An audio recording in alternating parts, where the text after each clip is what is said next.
মুসলিম সমাজের আজিমুশান মুসলমানদের একটা রীতিনীতি, সেটা হচ্ছে যে মুসলমান যখন পরস্পরে মোলাকাত করে তো সালাম দেয়, একে অপরকে সালাম দেয়। এই সালাম বহুতই একটা গুরুত্বপূর্ণ বিষয়, বহুতই বরকতময় বস্তু। আর এটাকে ফেলানোর জন্য, অর্থাৎ ব্যাপক থেকে ব্যাপকতর করার জন্য রাসূল পাক সাল্লাল্লাহু আলাইহি ওয়াসাল্লাম এটার ফজিলত বর্ণনা করছেন এবং তাকিদ দিয়েছেন এবং হুকুম করছেন। যতগুলো জিনিসের হুকুম দিয়েছেন যে এই কাজগুলো তোমরা বেশি বেশি করো, এর মধ্যে একটা হলো পরস্পরে সালাম দেওয়া, একে অপরকে সালাম দেওয়া। এটা মুসলিম সমাজের একটা রীতিনীতি। একজন মুসলমানের সাথে মিলে সাক্ষাৎ করে, দেখা করে, দেখা যায় যে তার ভাষা চেনে না, তার সাথে কোনো আত্মীয়তা নাই, তার সাথে কোনো পূর্ব পরিচিতি নাই, কিন্তু সালাম দিলেই এতটুকু বুঝে আসে যে সে আমার একজন মুসলমান ভাই, আমি একজন তার মুসলমান ভাই। যে ইসলামের বন্ধন, এটা রক্তের বন্ধন থেকেও বড় দামি, মূল্যবান। ইসলামের এই বন্ধনটা, এটা আত্মীয়তার সম্পর্কের থেকেও বড় দামি এবং মূল্যবান। একজন মানুষ যে দেশেই যাক, সেখানের মানুষের সাথে মিললে বোঝা যাবে যে এই মানুষটা মুসলমান না অমুসলমান। মুসলমান পরস্পরে মিললে একে অপরকে সালাম দেয়, আসসালামু আলাইকুম ওয়া রাহমাতুল্লাহ ওয়া বারাকাতুহু। এর দ্বারাই বোঝা যায় যে এই লোকটা মুসলমান। অথচ তার ভাষা সে বোঝে না, তার রং সে বোঝে না, সে আমার ব্যবসায়ী পার্টনার না, কিন্তু তার সাথে ওঠা বসার দ্বারা এটা বোঝা যায়। কিন্তু এই সালাম শুধু সালামই না যে শুধু মুসলমানের একটা পরিচিতি লাভের জন্য। সালাম এক আজিমুশান দোয়াইয়া কালিমা, দোয়া, আজিমুশান এক দোয়া। সালাম বহুতই বরকতময় দোয়া, আর এমন একটা দোয়া যে দোয়ার পিছনে কোনো স্বার্থ কাজ করে না, স্বার্থহীন একটা দোয়া। আর এটাকে আল্লাহ নবী ব্যাপক করতে বলছেন। দেখো ভাই, যত ধরনের আকীদা বিশিষ্ট লোক এই দুনিয়াতে আছে, যে ধর্মেরই হোক, তারাও পরস্পরে একে অপরের সাথে মিললে বিভিন্ন ধরনের কালিমা তারা বলে, তাই না? হ্যালো বলে, থ্যাংক ইউ বলে, তারপরে গুড মর্নিং বলে, গুড নাইট বলে, গুড ইভিনিং বলে, ইত্যাদি বলে না? কিছু অমুসলিম আছে তারা নমস্কে বলে, কেউ নমস্কার বলে, ইত্যাদি বলে। এগুলোর অর্থ কি? যেটা অর্থ শুধু অতটুকুই, যেটা অর্থ ততটুকুই। এখন কিছু মুসলমানরা পরস্পরে আবার সুবা বখায়ের, শাম বখায়ের এরকম শব্দ বলে, মানে সকালের শুভকামনা, বিকালের শুভকামনা। তো এই যতগুলো বাক্য আছে, গুড মর্নিং হোক, অথবা গুড নাইট হোক, অথবা হ্যালো হোক, অথবা নমস্কার হোক, অথবা তোমার এই সুবা বখায়ের, শাম বেখায়ের, অর্থাৎ সকালের শুভকামনা, সন্ধ্যার শুভকামনা, যতগুলো শব্দ আছে, সেই শব্দের ভিতরে ওই নূর কোথায়, ওই বরকত কোথায়, ওই দোয়া কোথায় যা আল্লাহ তাআলা আমাদেরকে নবীদের মাধ্যমে দান করছেন, যেটাকে আমরা সালাম বলি। সুবহানাল্লাহ, বহুতই বরকতময়। কারণ সালামের অর্থ হইতেছে কি? আসসালামু আলাইকুম ওয়া রাহমাতুল্লাহি ওয়া বারাকাতুহু। এর অর্থ হচ্ছে যে আল্লাহ পাকের পক্ষ থেকে সালামতি, শান্তি, রহমত, বরকত তোমার উপরে অবতীর্ণ হোক। সুবহানাল্লাহ, স্রষ্টা আল্লাহ, সকলের যিনি আল্লাহ, ওনার পক্ষ থেকে তোমার উপরে শান্তি বর্ষিত হোক, রহমত বর্ষিত হোক, বরকত বর্ষিত হোক। এর থেকে বরকতময় দোয়া কি হইতে পারে? গুড মর্নিং এর কি অর্থ বলো ভাই? গুড ইভিনিং এর কি অর্থ? কি অর্থ? নমস্কারের কি অর্থ? হ্যালোর কি অর্থ? কিন্তু সালামের কি অর্থ? সুবহানাল্লাহ, আল্লাহ পাকের পক্ষ থেকে তোমার উপরে শান্তি, রহমত, বরকত অবতীর্ণ হোক। আর এটা শুধু আমাদের এই ধর্মের সাথে সংশ্লিষ্ট তা না, মন আল্লাহ তাআলা হযরত আদম আলাইহিস সালাতু ওয়াস সালামকে সৃষ্টি করার পরে হযরত আদমকে বললেন, যাও ওই যে ফেরেশতাদের এক জামাত বসে আছে, তাদেরকে গিয়ে সালাম করো, তাদেরকে গিয়ে সালাম দাও, এবং তোমার সালামের উত্তরে এই ফেরেশতারা কি বলে সেটা গভীরভাবে শুনবা। ওইটা তোমার এবং তোমার সন্তানদের দুনিয়াতে সালাম হবে। হযরত আদম আলাইহিস সালাতু ওয়াস সালাম গেলেন, গিয়া সালাম দিলেন, আসসালামু আলাইকুম। ফেরেশতারা সকলে বললেন, ওয়া আলাইকুমুস সালাম ওয়া রাহমাতুল্লাহ। শব্দ একটা বাড়ায়া ফেরেশতারা এটা বললেন পরে আল্লাহ তাআলাকে হযরত আদম আলাইহিস সালাম জানাইলে হযরত আল্লাহ তাআলা বললেন, এইটা তোমার আর ফেরেশতাদের মধ্যেই না, তোমার এবং ফেরেশতাদের মধ্যে এটা শুরু হলো, এটা কিয়ামত পর্যন্ত আনেওয়ালা তোমার সকল আওলাদদের জন্য এই দোয়াইয়া কালিমা থাকবে, সালাম শুরু। সুবহানাল্লাহ, দোয়াইয়া কালিমা। সেই সালাম শুরু হয়েছে হযরত আদম আলাইহিস সালাতু ওয়াস সালাম থেকে। আজও দুনিয়াতে আমরা সেই সালাম আমরা দেই এবং বলি। আজীব ও গরিব এর ভিতরে আজর ও সওয়াব। এটা সামাজিক মুসলমানের পরস্পরে মিলামিশার একটা নিয়মমালা না, যে শুধু মুসলমান পরস্পরে মিলতে গেলে সালাম বলে, বিষয়টা এরকমের আদৌ না, তাই না? যেমন ভাইয়ের সাথে ভাই মিলে জিজ্ঞেস করে ভাই কেমন আছেন, এটা সামাজিক নীতি। বন্ধুর সাথে বন্ধু মিলে বন্ধু কেমন আছো জিজ্ঞেস করে। কিন্তু সালামের বিষয়টা এটা সামাজিক রীতিনীতি না, আত্মীয়তার বন্ধন না, এটা একটা ইসলামী শিয়ার, ইসলামের পরিচয়। এবং সাথে সাথে শুধু ইসলামের শিয়ার ও পরিচিতিই না, এটা আজিমুস শান আজর ও সওয়াবেরও বিষয়। দোয়াইয়া কালিমা ইসলামের মুসলমানের পরিচিতির মাধ্যম এবং দোয়াইয়া কালিমা এবং সাথে সাথে আজিমুস শান আজর ও সওয়াবেরও জরিয়া। আল্লাহ নবী মসজিদে নববীতে বসা ছিলেন, এক সাহাবী আসলেন, এসে বললেন আসসালামু আলাইকুম ওয়া রাহমাতুল্লাহ। আসসালামু আলাইকুম। আল্লাহ নবী বলেন ওয়া আলাইকুমুস সালাম। লাকা আশারুন, তোমার জন্য 10। সে বসছে। কিছুক্ষণ পরে আরেকজন সাহাবী আসছেন, সে এসে বলেন আসসালামু আলাইকুম ওয়া রাহমাতুল্লাহ। আল্লাহ নবী বলেন ওয়া আলাইকুমুস সালাম। লাকা 20, তোমার জন্য 20। সে গিয়ে বসলেন। এরপর আরেকজন আসলেন, উনি বললেন আসসালামু আলাইকুম ওয়া রাহমাতুল্লাহি ওয়া বারাকাতুহু। আল্লাহর নবী সাল্লাল্লাহু আলাইহি ওয়াসাল্লাম বললেন ওয়া আলাইকুমুস সালাম ওয়া রাহমাতুল্লাহি ওয়া বারাকাতুহু লাকা 30, তোমার জন্য 30। সুবহানাল্লাহ। মানে প্রথম যে শুধু আসসালামু আলাইকুম বললেন উনি পেলেন 10 নেকি। এরপরে যিনি ওয়া রাহমাতুল্লাহ বললেন উনি পেলেন 20 নেকি। যিনি আরো একটা জুমলা বাড়ায়া ওয়া বারাকাতুহু বললেন উনি পেলেন কয় নেকি? 30 নেকি। সুবহানাল্লাহি ওয়া বিহামদিহি। তো দেখো, কেউ যদি কাউকে বলে বন্ধু কেমন আছো, এটার দ্বারা কি কোনো নেকি হবে? হ্যাঁ, মুসলমান হিসাবে পরিচিতির কারণে একটা পরিচিতির যে বা একটা ভালো মন্দ জিজ্ঞেস করার সব সেটা পাইতে পারে।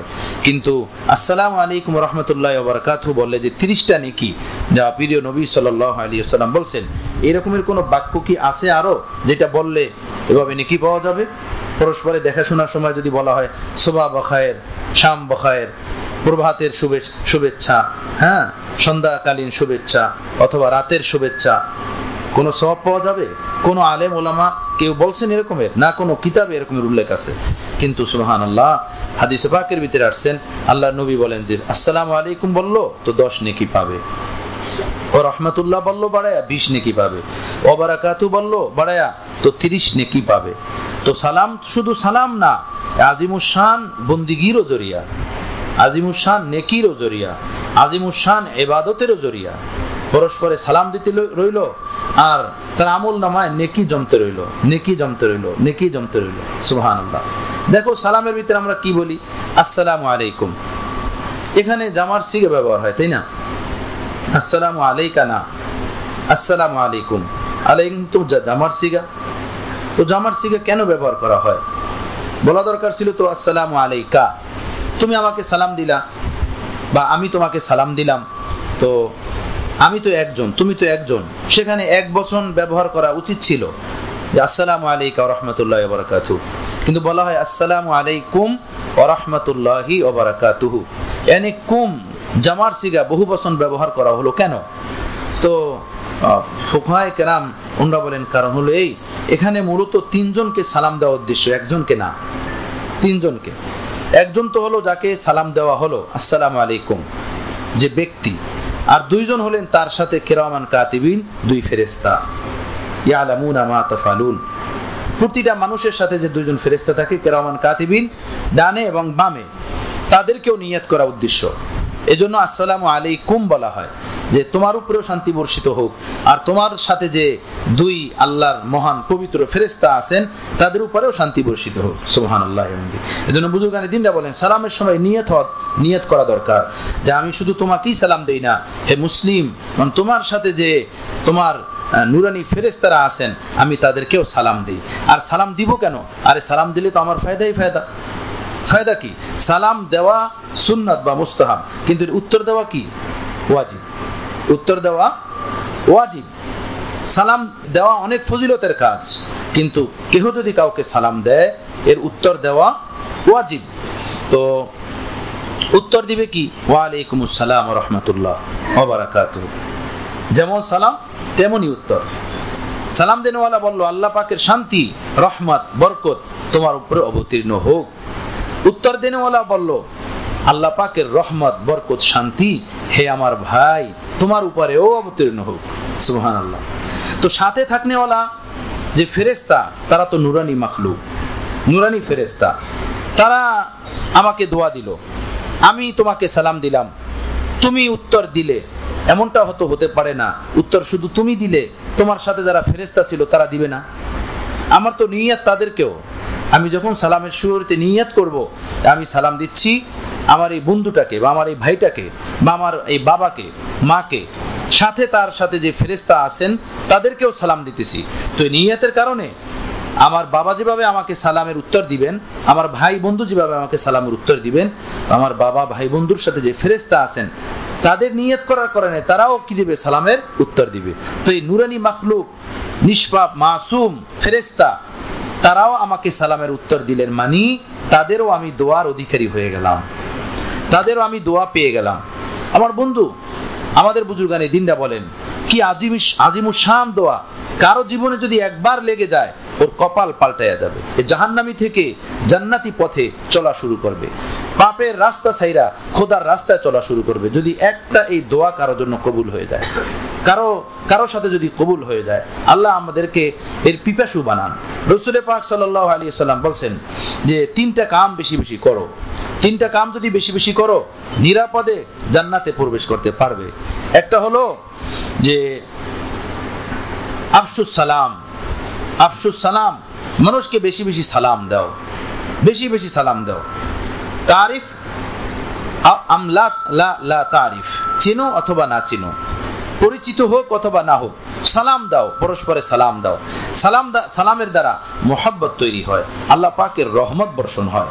কারোর সাথে যদি মন কষাকষি থাকে, কারোর সাথে যদি ঝগড়া বিবাদ থাকে, বা কারোর সাথে আপনি মিশতে চান সে আপনার সাথে মিশতে চায় না, বাস ওর উঠতে পর তার আর কিছু করার দরকার নাই, তাকে সালাম দিয়ে আপনি চলে যান, অল্প দিনের ভিতরেই দেখবেন তার সাথে দুস্তি তৈরি হয়ে যাবে, মোহাব্বত তৈরি হয়ে যাবে। আল্লাহ পাক তার দিল থেকে কুদুরত এবং হিংসাত্মক পরিবেশ দূর করে দিবেন। হ্যাঁ, এজন্য আল্লাহ নবী বলেন তিন কাজ বেশি বেশি করো তো জান্নাতে নিরাপদে প্রবেশ করবে। একটা হলো আফশুস সালাম, বেশি বেশি সালাম দেওয়া। আর একটা হলো ওয়াতিমুত তাআম, মানুষের মেহমানদারি করানো। আর একটা হলো ওয়াসাল্লু বিল লাইলি ওয়ান নাসু নিয়াম, রাত্রে উঠা নামাজ পড়ো যখন মানুষ ঘুমিয়ে থাকে। মানুষ যখন নিজ ঘুমে বিভোর, তুমি উঠে আল্লাহর বন্দেগী করো, আল্লাহর নামাজ পড়ো। তো এই তিন কাজ যদি করো কি হবে? তাদখুলুল জান্নাতা বিসসালাম, নিরাপদে তুমি জান্নাতে প্রবেশ করবে। সুবহানাল্লাহ, নিরাপদে তুমি জান্নাতে চলে যাবে, জান্নাতে ঢুকে যাবে। আমার বন্ধু, আলহামদুলিল্লাহ, সুবহানাল্লাহ, মাশাআল্লাহ, এই বাক্যগুলো জবানে আনি, এগুলো নেকি নেকি নেকি নেকি নেকি। হাদিস শরীফে প্রিয় রাসূল বলেন কোন বান্দা যখন একবার সুবহানাল্লাহ বলে বসিতকে কলবি, দিলের সিদকের সাথে, ইখলাসের সাথে, তো আসমান জমিনের মধ্যবর্তী সমস্ত শূন্য জায়গাগুলো নেকির দ্বারা ভরে দেওয়া হয় তার আমলনামায়। সুবহানাল্লাহ। আমাদের মুখের উপরে তালা মারা থাকে, তালা, এগুলো বেরই হয় না, আলহামদুলিল্লাহ বের হয় না, মাশাআল্লাহ বের হয় না, সুবহানাল্লাহ বের হয় না। আরবদের সাধারণ মানুষের ভিতরে প্রচলন ব্যাপক, ব্যাপক প্রচলন। কথা বললে মাশাআল্লাহ, সুবহানাল্লাহ, আলহামদুলিল্লাহ, জাযাকাল্লাহ বলতেই থাকে, বলতেই থাকে। এই মাটির আচর এতটা গান্দা, আমাদের দেশের মাটির প্রভাব। হ্যাঁ, শাকসবজির জন্য উর্বর হইতে পারে, কিন্তু ইমানি জিন্দেগির জন্য এতটা উর্বর না।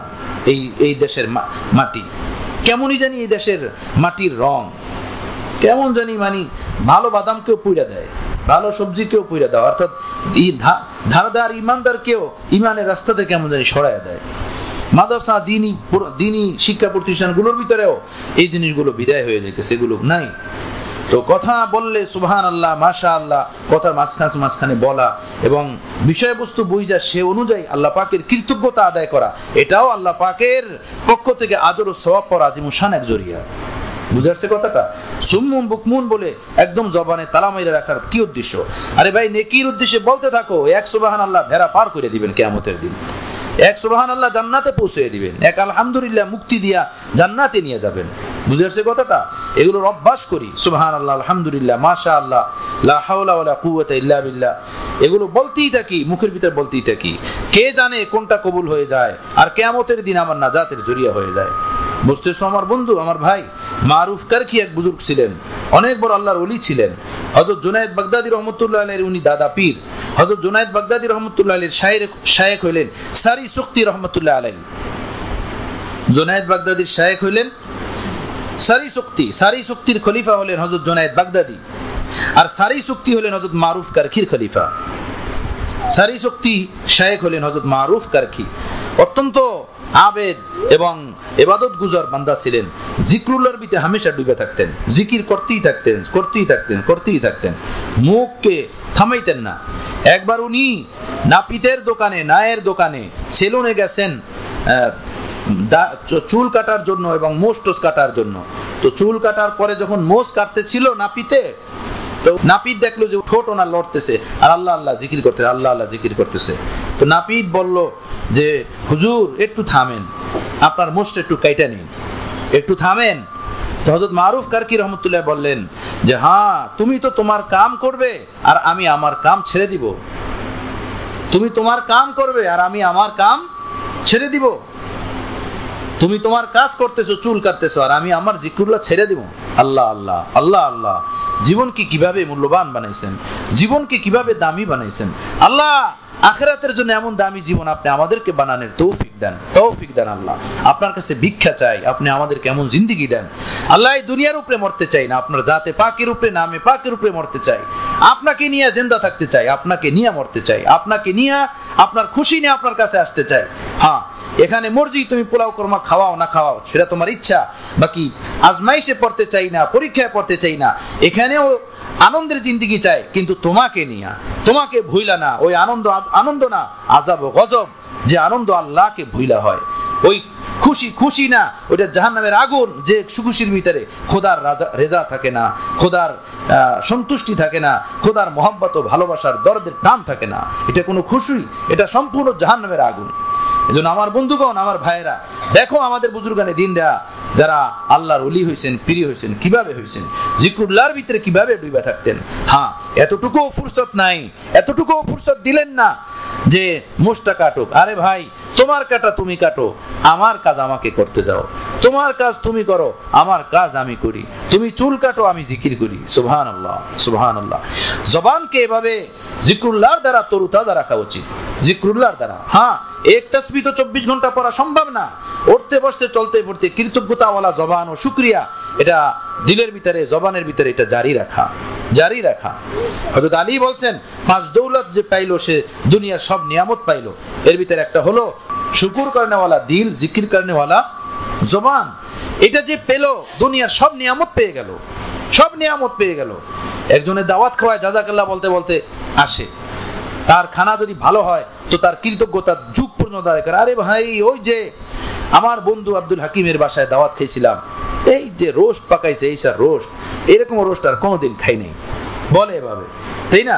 কিমা বানাইছিল, এমন কিমা আর খাই নাই।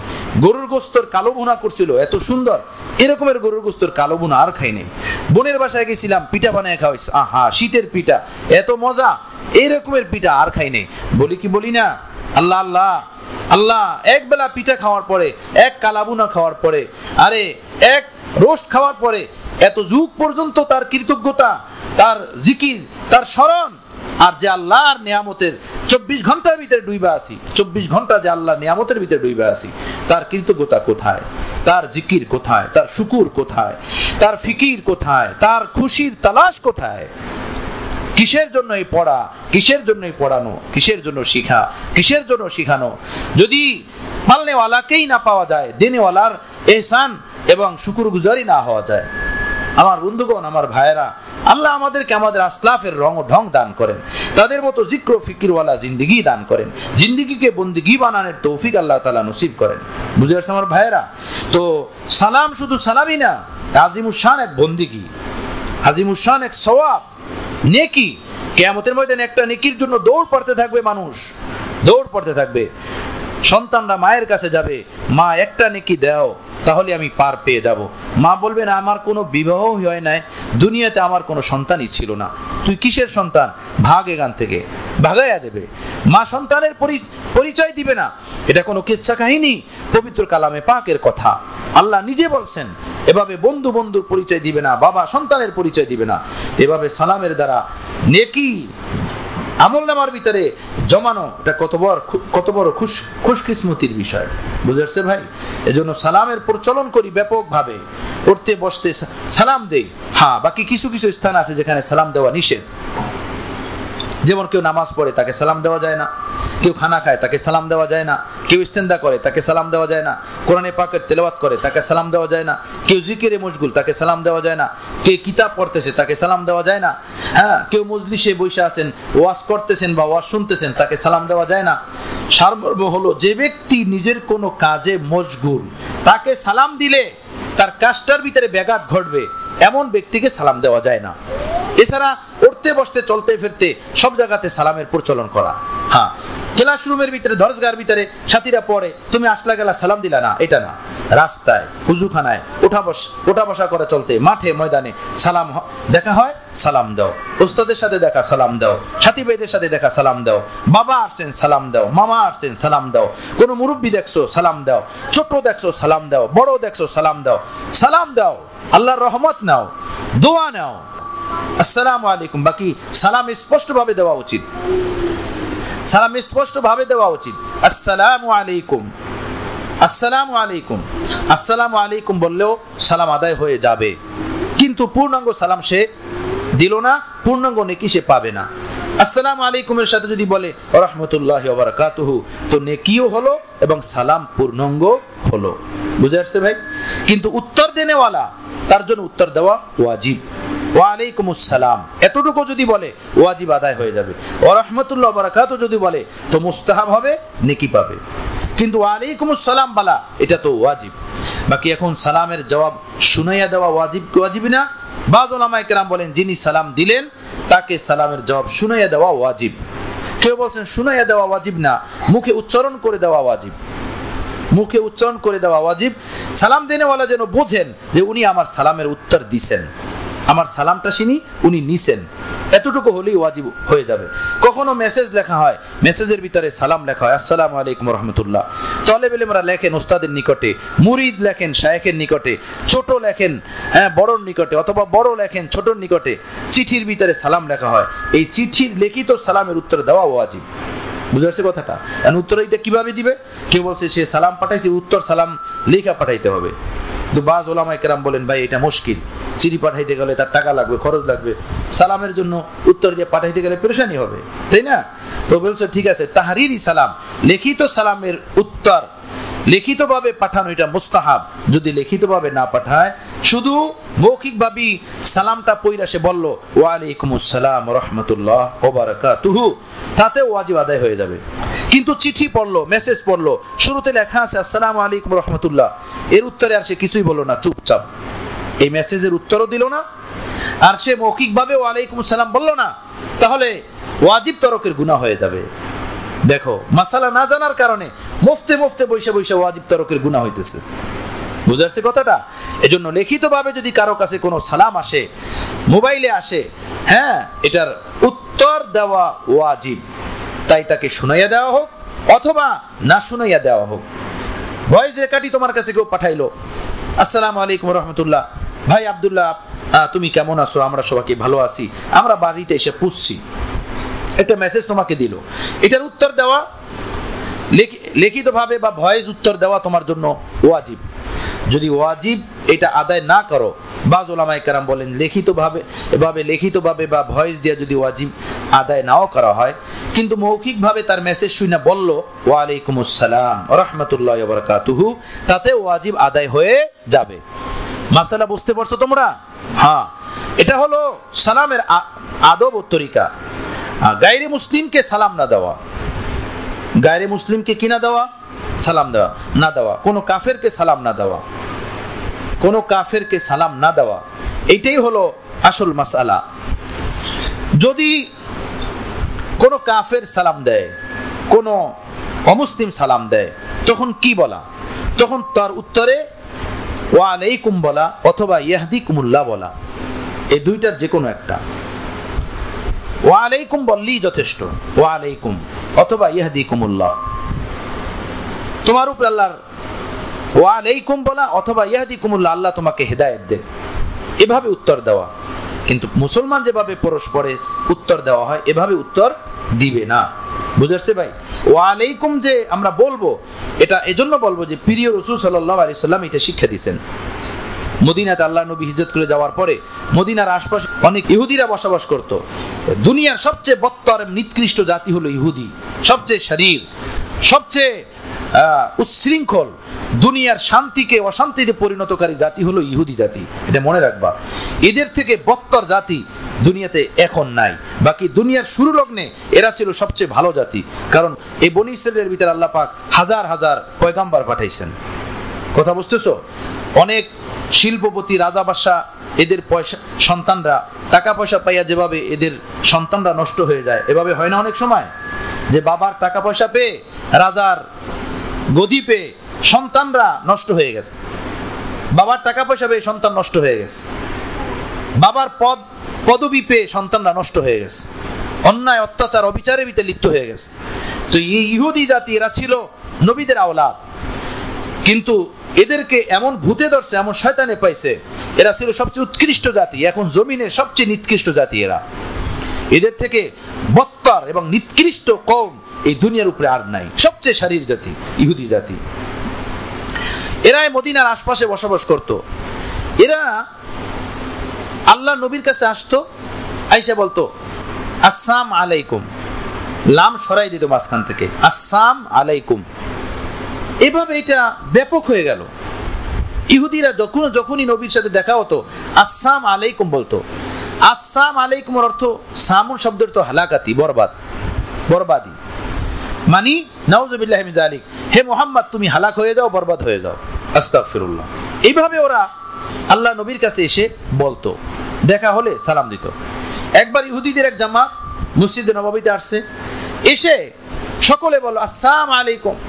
বুঝা তো যায় না কি বল, আসসালামু আলাইকুম বললো নাকি আসসালামু আলাইকুম বললো।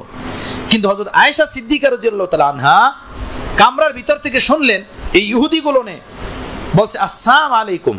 হযরত আয়েশা সিদ্দিকা আর বরদাস্ত করতে পারেন নাই, ভিতর থেকে উনি সাথে সাথে বললেন ওয়া আলাইকুমুস সালাম ওয়াল লানা, তোমরা হালাক হয়ে যাও এবং তোমাদের উপর আল্লাহর অভিশাপ।